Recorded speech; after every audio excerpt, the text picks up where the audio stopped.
ഇസ്രായേലിനെതിരായ ലോകകപ്പ് യോഗ്യതാ മത്സരത്തിലെ കാണികളുടെ മോശം പെരുമാറ്റത്തെ തുടർന്ന് ഇറ്റാലിയൻ ഫുട്ബോൾ ടീമിനെതിരെ ഫിഫ അച്ചടക്ക നടപടിയെടുക്കാൻ സാധ്യത. മത്സരത്തിന് മുമ്പ് ഇസ്രായേലിന്റെ ദേശീയഗാനം ആലപിച്ചപ്പോൾ കാണികൾ കൂട്ടത്തോടെ കൂവി വിളിച്ചിരുന്നു. ഇത് അച്ചടക്ക ചട്ടങ്ങളുടെ ലംഘനമാണെന്ന് കാണിച്ച് ഇറ്റലിക്കെതിരെ ഫിഫ നടപടിയെടുക്കാനൊരുങ്ങുകയാണെന്ന് അന്താരാഷ്ട്ര മാധ്യമങ്ങൾ റിപ്പോർട്ട് ചെയ്യുന്നു. പുതിന നഗരത്തിലെ ബ്ലൂ ഏജൻസി സ്റ്റേഡിയത്തിൽ കഴിഞ്ഞ ബുധനാഴ്ചയാണ് നിർണായക മത്സരം നടന്നത്.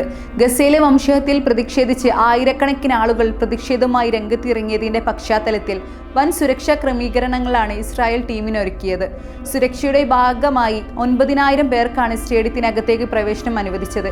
എന്നിട്ടും ഇസ്രായേൽ ടീം കളത്തിലിറങ്ങുകയും അവരുടെ ദേശീയഗാനം മുഴക്കുകയും ചെയ്തപ്പോൾ നിർത്താതെയുള്ള കൂവലോടെയാണ് ഇറ്റാലിയൻ ആരാധകർ വരവേറ്റിയത്. മത്സരത്തിനിടെ ഫലസ്തീൻ പതാകയുമായി മൈതാനത്തേക്ക് ഇരിച്ചു കയറാൻ ശ്രമിച്ച 2 കാണികളെ സുരക്ഷാ ഉദ്യോഗസ്ഥർ തടയുകയും ചെയ്തിരുന്നു. എതിരില്ലാതെ 3 ഗോളിന് തോറ്റതോടെ ഇസ്രായേലിന്റെ ലോകകപ്പ് സാധ്യതകൾ അവസാനിച്ചു. മത്സരം നടക്കുമ്പോൾ സ്റ്റേഡിയത്തിനകത്ത് ഉണ്ടായിരുന്നതിനേക്കാൾ ജനങ്ങൾ പ്രതിഷേധവുമായി പുറത്തുണ്ടായിരുന്നു.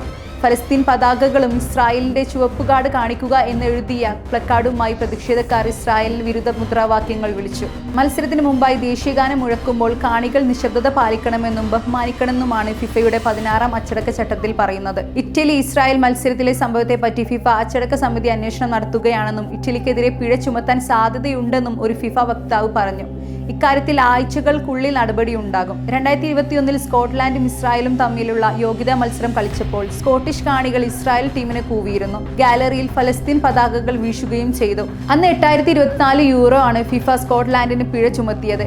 എന്നാൽ ഇക്കഴിഞ്ഞ ഒക്ടോബർ 11-ന് നോർവേയും ഇസ്രായേലും തമ്മിലുള്ള മത്സരത്തിലും സമാന സംഭവങ്ങൾ നടന്നിരുന്നുവെങ്കിലും ഫിഫ നടപടിയൊന്നും എടുത്തിരുന്നില്ല.